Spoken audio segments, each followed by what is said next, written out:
गौतम बुद्ध ने कहा है कि नींद बड़ी आवश्यक चीज है। जिसे नींद अच्छी नहीं आती उसका दिन भी खराब जाता है। महात्मा बुद्ध ने कहा है कि विजय वैर पैदा करती है और हारा हुआ व्यक्ति सो नहीं पाता, उसे दुख सताता है। लेकिन नींद का वही अनुभव करता है जो न तो हार से प्रभावित हो और न ही जीत से प्रसन्न। एक बार द्रोणाचार्य युद्ध के लिए गए थे तो 3 बार हार चुके थे। स्वाभाविक भी थी। भला कोई साधारण व्यक्ति अपनी हार को कैसे पचा सकता है? उसके पास कोई कमी नहीं थी, धन बहुत था, उसका राज्य बहुत बड़ा था, लोग उसका आदर सम्मान भी करते थे, जो वह चाहता था उसे तुरंत मिल जाता था। पर फिर भी उसके भीतर अशांति थी, वह दुखी था। जब हमारे भीतर दुख घर बना लेता है तो हम हर उस चीज के मायने खो देते हैं जो हमारे पास होती है। जिस चीज की कीमत होती तो है परंतु हमें उसकी कीमत नजर नहीं आती। प्रसन्नजीत ने 3 बार मगध पर हमला करा और तीनों बार हार गया। उसकी मनोदशा बहुत ज्यादा दुखदाई हो गई थी।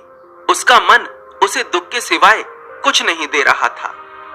2 बार की हार को तो उसने जैसे तैसे बर्दाश्त कर लिया, लेकिन जब वह तीसरी बार भी हार गया तो उसके मन में प्रश्न उठे कि मैं कैसा राजा हूं जो एक छोटे से बच्चे को भी हरा ना सका। राजा अजातशत्रु की उम्र अधिक नहीं थी, वह राजा भी अपने पिता की हत्या करवा कर बना था। राजा प्रसन्नजीत के मन का दुख इतना ज्यादा बढ़ जाता है कि वह खाना पीना सब कुछ छोड़ देता है।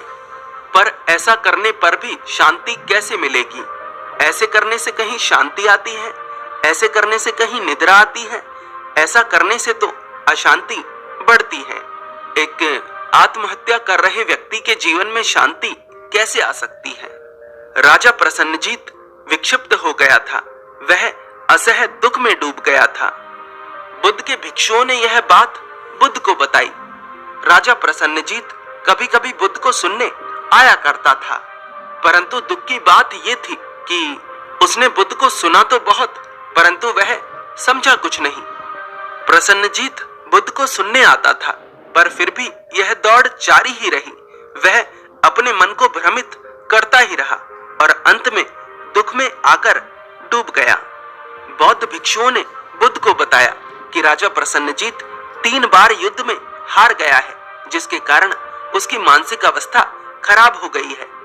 वह ना तो कुछ खाता है, ना पीता है, ना सोता है और न ही ठीक से जागता है, बस बेचैनी में पड़ा रहता है।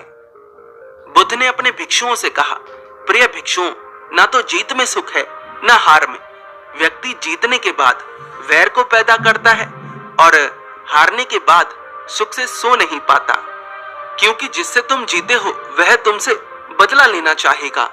उसके भीतर बदले की आग जलेगी और जब तक वह तुम्हें हरा ना देगा तब तक वह उस आग में जलता रहेगा।